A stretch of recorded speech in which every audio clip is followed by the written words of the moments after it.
There are all sorts of rituals in our world. We take a lot of our own rituals for granted, a little bit like Tara was talking about this morning.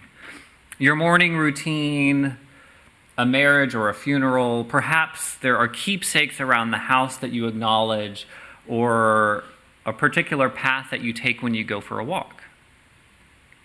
We're awash in our own rituals, yet the rituals of others can seem foreign and confusing to us. A few years ago, in one of my doctoral classes, I was talking about some ritual within the Christian tradition that I found a little bit silly. And I dismissively referred to it as some sort of hocus pocus. The professor stopped me there in my tracks and gave me a little history lesson. She explained the origins of that phrase, hocus pocus. In the 1600s, magicians, jugglers, people doing all sorts of tricks would chant those words, hocus pocus, during their act. And historians trace the origins of that phrase, hocus pocus, to the Catholic Mass and the Latin words, "For this is my body, hoc est corpus meum." Hoc est corpus meum.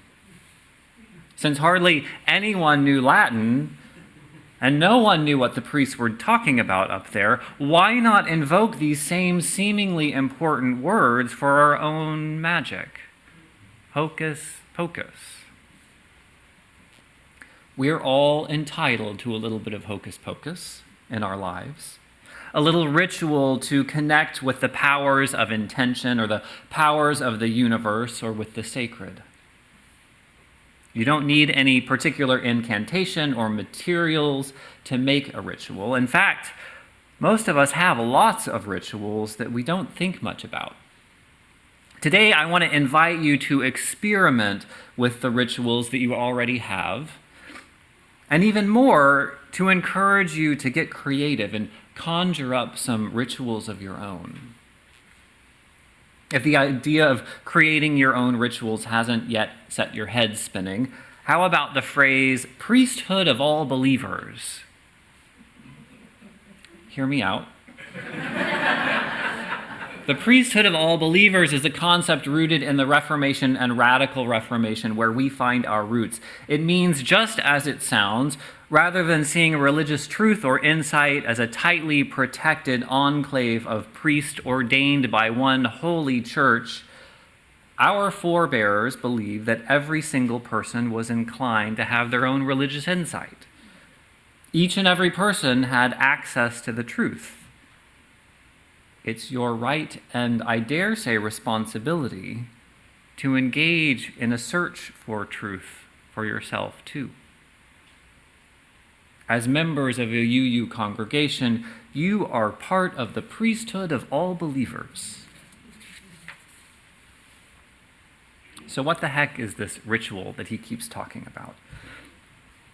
Some of you are probably thinking, well, when I say ritual, I'm referring to a very broad spectrum of activities. Some of them you might recognize, like lighting the chalice, or saying grace or a toast before a meal, having a moment of silence. Some of them you might take for granted, like where your mind goes in those powerful couple of minutes before you get out of bed in the morning, or how you say goodnight to your partner, or even how you go for a walk. There are a great many rituals that we do out of rote repetition. It's funny, we tend to critique the rote repetition of our religious lives, but not our own outside of here lives. But guess what? You can experiment with those. You can experiment with creating new ones.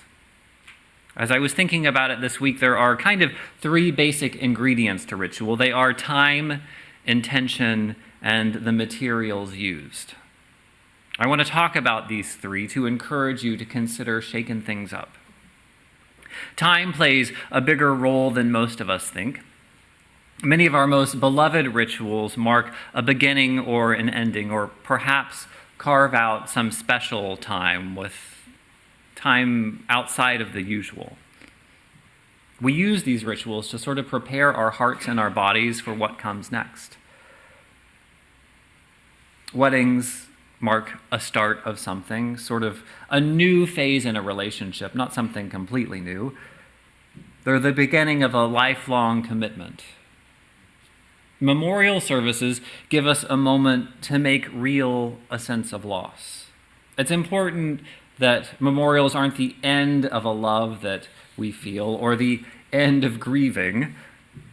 A memorial service, though, offers a time to acknowledge in a community that what happened is real and that life going forward will be different forever. Rituals can mark the beginning and the ending of different sorts of time, like our chalice lighting at the beginning and the end of a service. They give us a sense of opening and closing of a special time. Now, there's another aspect of time and ritual that's hard to describe. When new ministers graduate from seminary, they use this whole new vocabulary that they've learned that they're very excited about. And one of those words, you can correct me if I'm wrong, Casey, but liminality is a favorite word in seminary. It's difficult to define because it's a time of mystery. It's a numinous time. So rather than try to define it, I want to offer a few bits of a poem called In Between by Reverend Kate Walker. She writes, "In between, liminal, that space where we wait, between moments, events, results, action, no action. To stand on the threshold, waiting for something to end and something new to arrive, a pause in the rumble of time. Awareness claims us, alert, a shadow of something different. Liminality, a letting go, entering into confusion, ambiguity, and disorientation. A ritual begun, pause, look back at what once was, look forward into what becomes." At its best, ritual brings us into this time of uncertainty and mystery. You might have heard the expression of time standing still. Sometimes when it works, ritual invokes that sort of sacred pause. Time is one of the key elements. The second key ingredient to ritual is intention. Now, a couple of weeks ago, I spent a few days in Sedona, Arizona, after hiking the Grand Canyon. Sedona is a cute town nestled in a stunning landscape. The town is a magnet for New Age, spiritual, and I might even say eccentric folks. With my brother and my partner, we roamed around the town doing the things that you do in Sedona. We got a massage, we went to a couple of crystal shops, where my brother got some geodes for his kids to break open, and I picked up a nice piece of quartz. And then we took a short hike around a vortex. According to visitsedona.com, vortexes are thought to be swirling centers of energy that are conducive to healing, meditation, and self-expression. These are places where the earth seems especially alive with energy. Many people feel inspired, recharged, or uplifted after visiting a vortex. I will be honest. There were some jokes among us about these. We learned they're properly called vortices and the crystals, even though a little woo-woo part of me really loves how pretty crystals are and is intrigued by this idea of sacred spaces. So standing there at the vortex, the two of them asked me how I would describe this idea of a vortex to Unitarian Universalists. I told them, I see the vortex in a similar way that I see prayer or crystals or other religious traditions. I recognize that significant numbers of people for a very significant period of time have felt something powerful in these things. It's the layers of years and years of people feeling a sense of connection to these elements, symbols, and ideas. They found hope and healing and sanctuary, and that's beautiful. Who am I to go around bursting other people's bubbles just because I can't personally see the magic and beauty of them?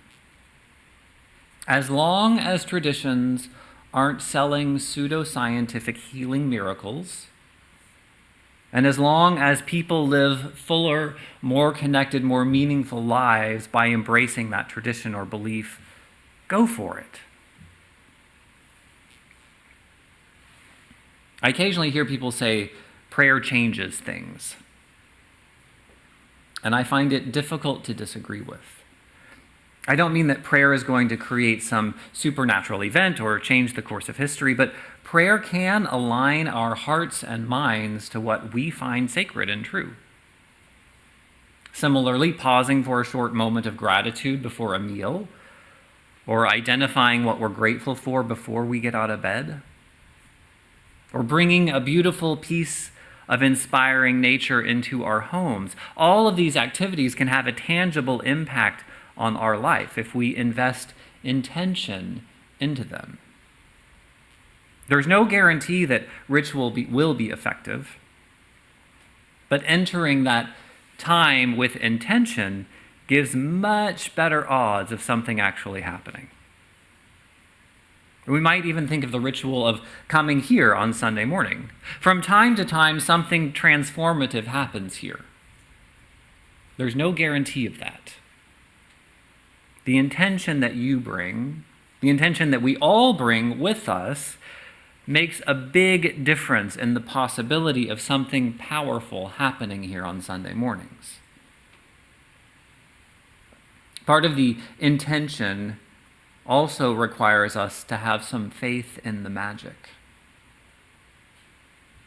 In ritual, we evoke powers that exist beyond ourselves. That doesn't necessarily mean God, but it does mean something beyond ourselves. For Sunday mornings here at Tapestry, when something transformative does happen, it's a synergy of the people gathered, combined with the beauty of tradition and a sprinkling in of the sacred. That moment, that magic, isn't something that you or I can make happen all on our own. We call on something bigger than our individual selves.